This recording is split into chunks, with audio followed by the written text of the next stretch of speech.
ஆதி திராவிடர் மற்றும் பழங்குடியின மக்களுக்கான புதிய நலத்திட்டங்களை அமைச்சர் வன்னியரசு அறிவித்துள்ளார். தமிழ்நாடு சட்டசபையில் சமூக நீதித்துறை சார்ந்த புதிய அறிவிப்புகளை அமைச்சர் வன்னியரசு வெளியிட்டார்.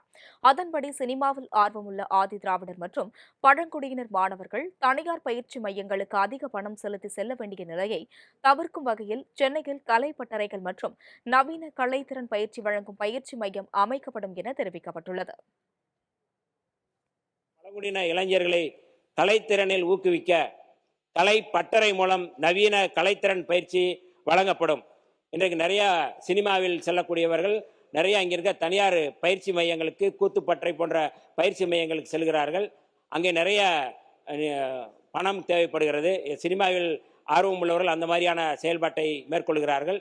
இதற்கான தனியான கலை பயிற்சி பட்டறை ஒன்று சென்னையிலே உருவாக்குவது என்பது மிக சிறந்த ஒரு வழிகாட்டுதலாக அமையும் என்கின்ற அடிப்படையில் இந்த திட்டத்தை நாங்கள் அறிவிக்கின்றோம். மேலும் பழங்குடியினர் பேசும் மொழிகளுக்கான சான்றிதழ் வழங்கும் வகுப்புகள் நடத்தப்பட உள்ளன. தூய்மை பணியாளர்களின் கோரிக்கைகளை நிவர்த்தி செய்ய தனிக்குழுவும், அவர்களின் நலனுக்காக தமிழ்நாடு தூய்மை பணியாளர்கள் மேம்பாட்டுக் குழுமமும் உருவாக்கப்பட உள்ளது.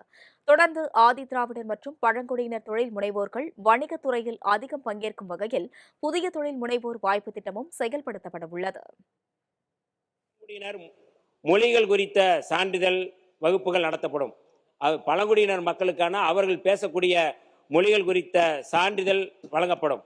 தூய்மை பணியாளர்களின் கோரிக்கைகளையும் தேவைகளையும் நிவர்த்தி செய்ய ஏதுவாக தூய்மை பணியாளர் நலக்குழு உருவாக்கப்படும்.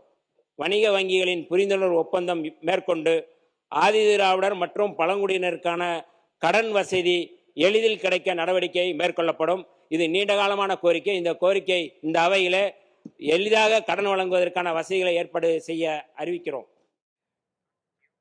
இளைஞர்களுக்கு வேலைவாய்ப்பை உருவாக்கும் நோக்கில் தென் மாவட்டங்களில் திறனாய்வு கூடங்கள் அமைக்கப்படும் என்றும் தெரிவிக்கப்பட்டுள்ளது. மேலும் புதிதாக 150 சமூக நீதி விடுதிகள் கட்டுவதற்கு 160 கோடி ரூபாய் ஒதுக்கப்பட்டுள்ள நிலையில் விடுதிகளின் பராமரிப்பு நிதி 50,000 75,000 உயர்த்தப்பட்டுள்ளது. அதேபோல் கல்லூரி விடுதிகளுக்கான உணவு கட்டணம் 2,000 ரூபாயாக உயர்த்தப்படுவதுடன் 250 பழங்குடியினர் குடியிருப்புகளில் சிறப்பு அங்கன்வாடிகள் அமைக்கப்பட உள்ளன. பள்ளிகளின் அத்தியாவசிய தேவைகளை பூர்த்தி செய்ய பராமரிப்பு நிதி உயர்த்தப்படுவதுடன் சிறப்பாக பணியாற்றும் ஆசிரியர்கள் மற்றும் காப்பாளர்களுக்கு விருதுகளும் வழங்கப்பட உள்ளதாக தெரிவிக்கப்பட்டுள்ளது.